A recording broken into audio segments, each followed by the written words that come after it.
Ezekiel's UFO, The Chariot of God, or an Ancient Spaceship. The hook, the NASA connection. In 1974, a top NASA engineer named Joseph Blumrich set out to prove that the Bible was full of nonsense. Specifically, he wanted to debunk the vision of the Prophet Ezekiel, a 2,500-year-old account of a flying craft with wheels within wheels. But something strange happened. The more Blumrich calculated, the more he realized. The description actually worked. He ended up writing a book claiming Ezekiel didn't see God. He saw a structural, aerodynamic spacecraft. For decades, the ancient aliens crowd has used Ezekiel as their smoking gun. But today we're going deeper. We're looking at the original Hebrew, the Babylonian archaeology, and the terrifying reality of what Ezekiel actually saw. It wasn't a spaceship. It was something much more powerful. The sighting, the storm from the north. 593 BC. The banks of the Chebar River in Babylon. Ezekiel, a Jewish priest in exile, sees a massive glowing cloud.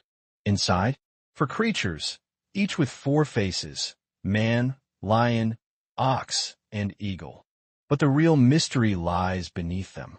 Ezekiel describes wheels within wheels. They didn't turn like a car. They moved in any direction instantly, like a drone from the future. And the rims? They were full of eyes roundabout. If you saw this today, you'd call the Pentagon. But to understand what this object was, we have to stop looking at the sky and start looking at the ground of ancient Babylon. 3. The sci-fi trap. Why we see UFOs. Why is the spaceship theory so popular? Because Ezekiel's technical detail is insane. He describes the burnished bronze color, the sparkling like ice crystal platform above the creatures, and the roar of the engine sounding like a waterfall. Blumrich even patented a multi-directional wheel based on this text. But here's the problem with the UFO theory.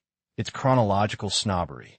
We assume ancient people were too simple to describe anything complex, so we translate their visions into our own technology.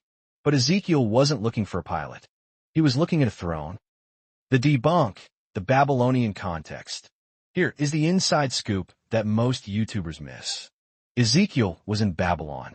In Babylonian art, the king's throne was guarded by Lamassu, creatures with the faces of lions, eagles, and men. The wheels within wheels weren't landing gear. They were a Merkabah, a divine war chariot. In the ancient world, a king's chariot was the ultimate symbol of power. The eyes on the wheels? In ancient Near Eastern symbolism, eyes represented all-seeing intelligence or stars. Ezekiel wasn't describing a mechanical sensor. He was describing a living, sentient vehicle of the Creator that knew exactly where it was going. The twist. Why this vision was illegal. This vision was so intense and trippy that for centuries, Jewish rabbis forbade anyone under the age of 30 from even reading it. They called it Maaseh Merkabah, the mystery of the chariot. The truth about this object is actually a political statement. At the time, everyone thought God lived only in the temple in Jerusalem. Ezekiel was saying, God has wheels. He isn't stuck in a building. He is here, in the heart of the enemy's territory, on a mobile throne of fire. Conclusion. Reality versus sci-fi. Was it UFO? If a UFO is an unidentified flying object, then yes. But if you think it was a nuts and bolts craft from Mars, you're missing the much bigger picture. Ezekiel saw the chariot of God, a vision of a reality that exists outside our 3 dimensions. It's gritty, it's terrifying, and it's way more interesting than a tin can from outer space. Now, I want to hear from you. Do you think the NASA engineer was onto something, or was he just overanalyzing a metaphor? If you saw wheels within wheels in the sky today, what's the first thing you'd do? Drop a comment below. Let's get into it.